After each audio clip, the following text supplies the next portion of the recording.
some of them are so big that they won't fit in your bio.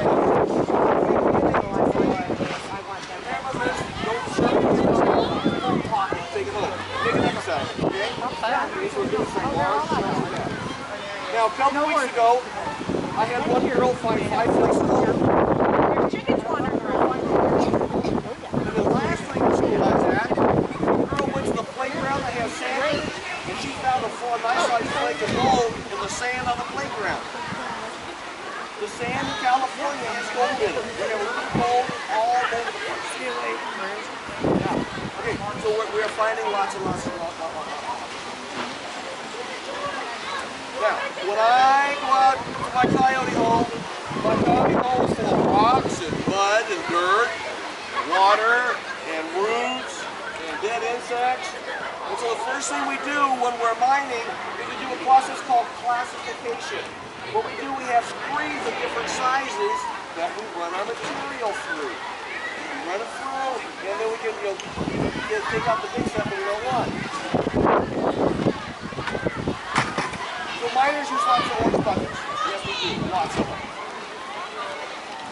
Running right there, you know. My bucket with a shovel. I start dumping in dirt and sand.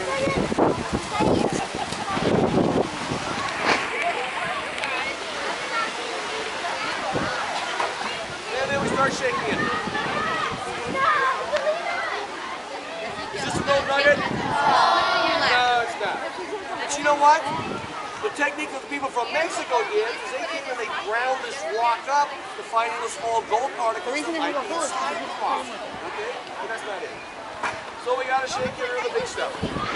Now, a couple months ago, I went up to the Ridgecrest area, and there's about 20 of us from the group I'm with, and one lady got a nugget. She got this nice big-sized nugget, and she was so proud of it, she just showed it off to the rest of us. This big nugget that she got. And 5 of the guys got what we call pickers. I love the language of miners. A picker is something that's big enough that you can pick up.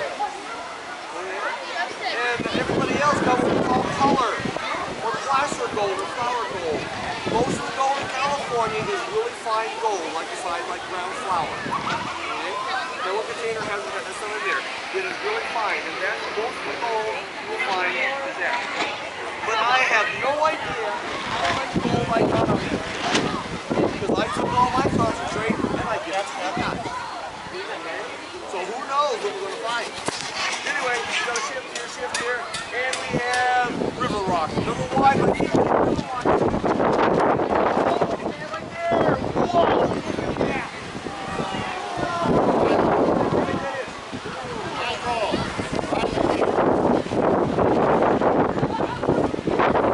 By the way, is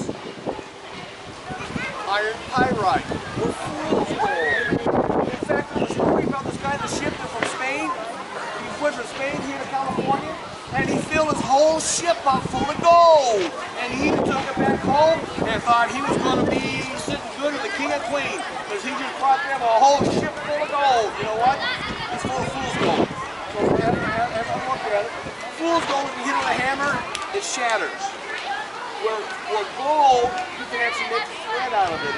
It's so fine and it's so flexible. Okay, let's go back to our pan here. And that's all we have. Now we're down to sand. Because most of the gold is fine gold, the placer gold. So we have to process the dirt in order to get the sand. The more dirt we process, the more gold we get. If you were a miner and you had a good location, you had to pan 50 pans of dirt a day just to feed yourself. Nowadays, if I go out to get gas money, I got to process buckets worth of sand. Except for this year. Everybody's excited about this year because all the rain and snow and mountain is bringing down dirt, is exposing gold as never been exposed before. Everybody's excited. So we have to process dirt. Well, I have a device here, one of the drill devices to process dirt. This is what this is called. Raise your hand, raise your hand, raise your hand, raise your hand, raise your hand. Back here. Yes. It's called a cradle. How'd you know it's called a cradle? Oh, see it right there? See, teachers, they can read. Okay. This is a cradle. Now how a cradle works, these holes here, this is a classifier. So anything bigger than these holes, you know, it's probably not a gold nugget, or if it is a gold nugget, you'll see it as a gold nugget, and you get rid of it. So all the smaller stuff then goes down through the hole.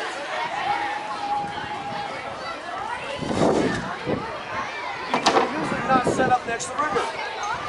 This guy here, he's doing what? He's hauling water. Now water weighs 8.35 pounds per gallon. Now, if I'm carrying, okay, put on your math. We're doing math now. Doing math. If I have a 5-gallon bucket and water's 8 pounds a gallon, what's 8 times 5? 8 times 5. 40. Correct. Now, if I'm carrying 2 buckets, like he is there, 2 5-gallon buckets, that's 80 pounds I'm carrying. That's about what you guys weigh, and that's a lot of work. So anyway, what they do, they'd shovel the dirt, they'd shake it back and forth, they'd pour in the water, and they'd shake it back and forth. What happens when you vibrate rock, the small stuff goes to the bottom, and the bigger chunks are pushed up as you're vibrating. Is that what they would do? They would vibrate it, the big chunks would come to the top, the water would then wash it away. So at the end of the day, they would take a knife, and they scrape the back of the cleat, and they see they had enough gold to buy breakfast. At $300 in the things, you gotta buy a lot of gold, okay? But that was a lot of work. That was a lot of work. So, they call a sluice box. This is a sluice box. What a sluice box does, instead of you hauling the water, the river brings the water to you. A sluice, a cradle, you have 2 or 3 guys.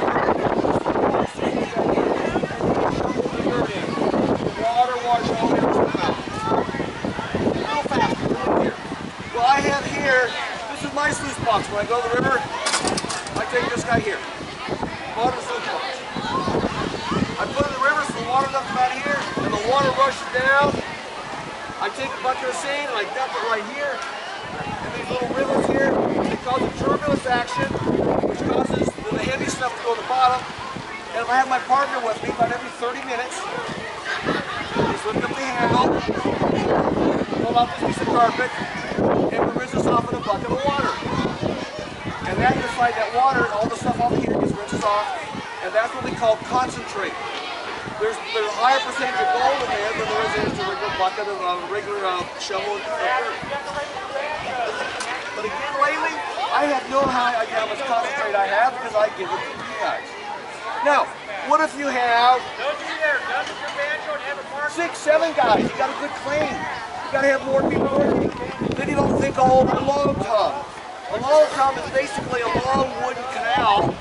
The guys just simply shovel dirt into. The water carries it down the canal and ends up in a sluice box at the bottom. But what if you have a claim that has lots of gold and you want to have 50 people working or 100 people working? Because remember, the more dirt you process, the more gold you have. Well, they developed a mining technique called hydraulic mining, where they use water to wash the hillsides down into the valley. What they do, they dam up the river way up here, then they'd run hoses down to their nozzles, and then they would, oh, I had named the wrong direction, let's try it again. And they would wash the dirt down. They had things called monitors. Monitors would show water a quarter of a mile. They'd wash the dirt down. Okay? Most of the gold recovered in California came from this type of mining. The problem was this form of mining created environmental disasters. So I was trying to figure out if you guys could figure out what type of environmental disasters that were created by this type of mining. Now, what it did not create tsunamis, earthquakes, tornadoes, hurricanes, drought, fire. We had another one last week. I can't remember what it was. Anyway, so that man-made did not cause that, but it did cause some problem. So see how many you guys can come up with here. Start this here. I said not drought. They didn't create drought. They didn't create drought. What? It created floods. Yes, it created floods. Okay? Yes, it created. No. How about if we change it to mudslides? An avalanche is with snow. We'll do that one. Because all the dirt, rock slides, mudslides, all the dirt would be washed down into the riverbed and basically turn the riverbed into a sluice box. Okay, another disaster is this form of mining that damage the environment. No, not earthquake. You're not listening. I said not earthquake. Over here. Okay, animals' homes were destroyed. They were washed down from the bottom of the dirt, okay? What? Tar. Tar? No, tar comes from oil. So the mud and the water killed all the fish. So now I'm going to tell you a story. Wait, guys. Wait, make a line. It's not a documented story, but it's sort of give you an idea of what's taking place. The northern end of it, they had farmers. And then the farmer, he had a crop of corn. I mean, that corn was up in here. And he was dreaming about all the money he was going to make. Because he was going to sell that corn to the miners, and they paid gold. And he went out one day, and there was no river. He couldn't irrigate his crops because the river was here. Then a couple of days later, he didn't have a crop anymore. He had a foot of mud out there, and rocks, and trees, and dead fish. And what happened, the miners washed the hillsides down, along with all the trees and the bushes. All that was left was deep boulders and bedrock. That's all that was left. All the rest was washed down the river. In the river, the trees and bushes would form dams, and the rocks, the mud would get it back in it. And after it got really big, the dam will let loose. Now you have a wall of mud and water going down, and it caused lots of damage. So much damage was caused, they finally had to pass laws to keep that form of mining, even though most of the gold recovered was recovered at that time. But here's the good news. They figure they have only found 20% of the gold, meaning 80% of the gold is still out there to be found. Yes, lots of gold. Now, I figured you guys probably didn't come out here to listen to my banjo playing, even though I'm a good banjo player. And I figured you guys probably didn't come out here to listen to my banjo. You guys probably did gold canning, right? Yeah. Now, I don't know how we're going to do this. We're going to have to work together. But I'm going to have to show you, now how to do this. So what we're going to have to do, you guys have to come forward, the front row will sit, the next row can kneel, the back can stand, and you need to come out around here, you need to be able to see what I'm going to show you.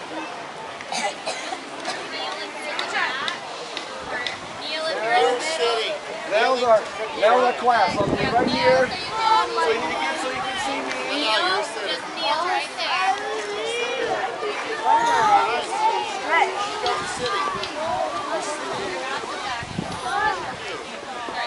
Okay, we got people over here.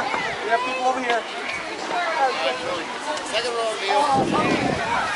Okay, everybody's going to get a pan. Okay, going to get a pan. This pan has ridges in it. You're going to use the ridges to control the dirt because you want to get rid of the big chunks and you want to keep the little chunks. That's what the ridges are for. Okay? Another thing you're going to get is a pipette. A pipette is your vacuum cleaner. The pipette, what it does, it sucks up water. It also sucks up a little bit of sand that's around it. So what you do, you squeeze it, you put it in the water, and you release it, and it sucks up water along with whatever else is right there next to the tip of it, okay? And you squeeze it and get rid of it. You're also going to get a vial. anything you put in this vial is yours to take home. Okay? Whatever you put in here, whatever you find, is yours. What you're going to get, somebody will put in your pan some sand. You're going to start off with by looking to see what you have first. For example, I have a piece of amethyst right here. Yeah, amethyst. Okay. And I have a piece of, let's see, I got a piece of, I got a piece of sodalite right here. I got a piece of, I have a garnet right here. Make an earring out of that. What else we got? Okay, so first you're going to look and see what you have to begin with. Next, you remember, what else I can tell you? Gold is 19 times heavier than water, twice as heavy as lead. But now we have a little chemistry class, because water has a thing called surface tension. Surface tension is where the water molecules sort of kind of stick together a little bit. And gold, with our small flakes of gold, our placer gold, it's so light it'll actually float on top of the water unless we get it wet. So the gold has to be wet, otherwise it floats. So we're going to take our pan, and we're going to stick it in the water here, and we're going to shake it way down the water. Now when I'm shaking it, it's more of a vibration, it's not a big shake. All the small stuff goes to the bottom, and the small stuff pushes the big stuff up. We want to keep the small stuff. Most of the gold we're finding is placer gold, is flour size, it's real small. So we're going to shake it for a little bit. Then we want to get rid of that top layer of sand. So then we go back and forth, and as we pull our pan back, we lose that layer of sand. Then we want to take our pan, put it deep in the water, shake the sand so it's a single layer, pick up your pan. Now you want to have water at least up to the first ridge, because water does a couple things. Number one, it acts like a magnifying glass so you can see the stuff that's down there. Okay? Magnifying glass. Number two, your vacuum cleaner sucks up water, so it has to be in the water. And then it sucks up whatever else is along with it. And I see all sorts of stuff here. Again, the gold that we're primarily looking for is really small stuff. Okay? So I see stuff over here. I'm going to take this. I'm going to suck up all the small stuff right there. Put my pan in my pool. Then I'll take my vial. Take off the lid. Take my pipette. And I'm going to squeeze that stuff right down the side there. Now, if you have water in your vial, it also acts like a magnifying glass and makes it all look clearer and shinier. Okay? So you want water in your vial. You put your stuff in, the water comes out, it's okay. The good stuff will sink to the bottom. That's how. Now remember, anything that you put in here is yours to take home. Now, since we have a couple of adults here, do I get a couple of adults for volunteers?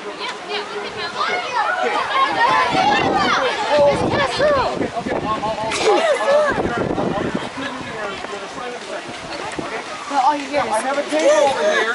What I want you to do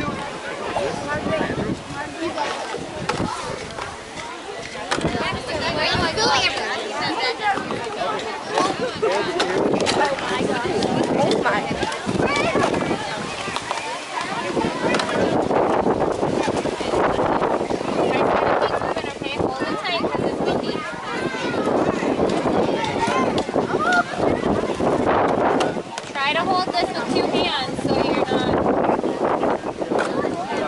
Grab one of those. Keep them moving, guys.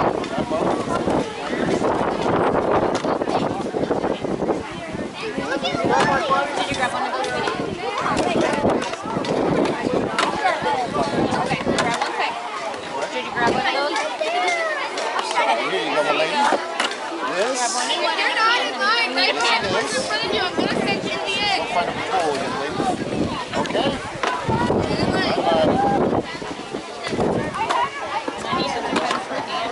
You gotta grab a pen.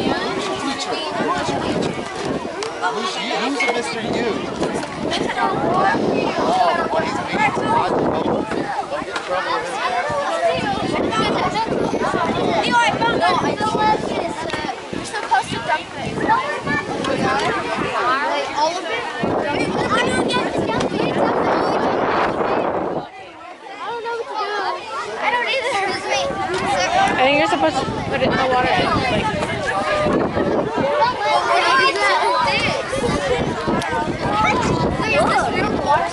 Yes, this is real gold. No, don't dump it. Shake it in the water. I have the water.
What are you guys doing right now? We're blacksmithing. Are you guys Using this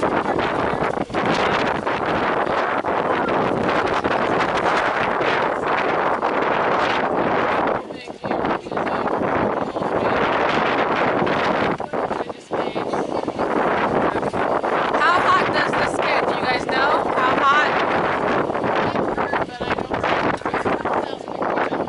Okay.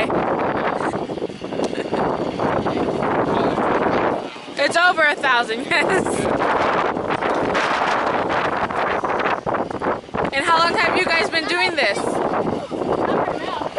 was the question? How long have you guys been blacksmithing? Is it like a hobby or?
State your name and what you do here at RES. My name is Jodi Feinstein. I teach 4th grade and I created a gold mine reenactment camp. So for our social studies unit on the Gold Rush. How long did it take to create the event? I've been working on it all year. All year. How many students will be participating? 150, give or take. Give or take. Okay. Because our special ed departments are participating, as well as all 4.5 fourth grade classes. Okay. And how many volunteers did you have to get? I have about a dozen. A dozen volunteers. So we ended up doing really well on that. Is this the first year you put this together? And we're hoping that next year, each year, we will add and become a total history day with every grade level representing a specific focus of their social studies. That'd be great. Anything you want to tell people out here? Rosamond Elementary is changing, and we are expanding and providing more and more opportunities to expand the kids' sciences and arts and other parts of their everything to get them to see the whole world.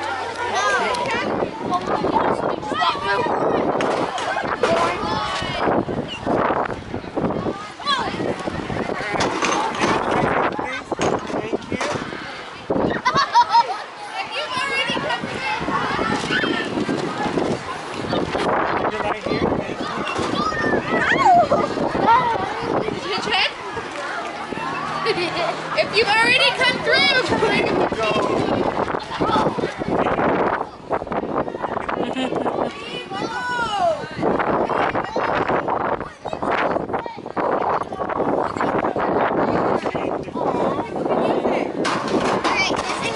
oh, we don't keep it.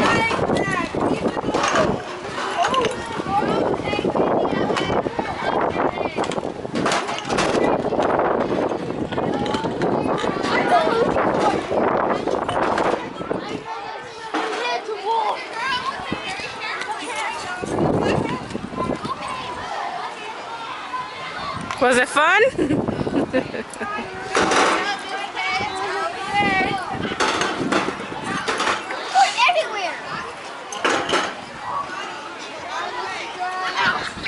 It hurt my knee.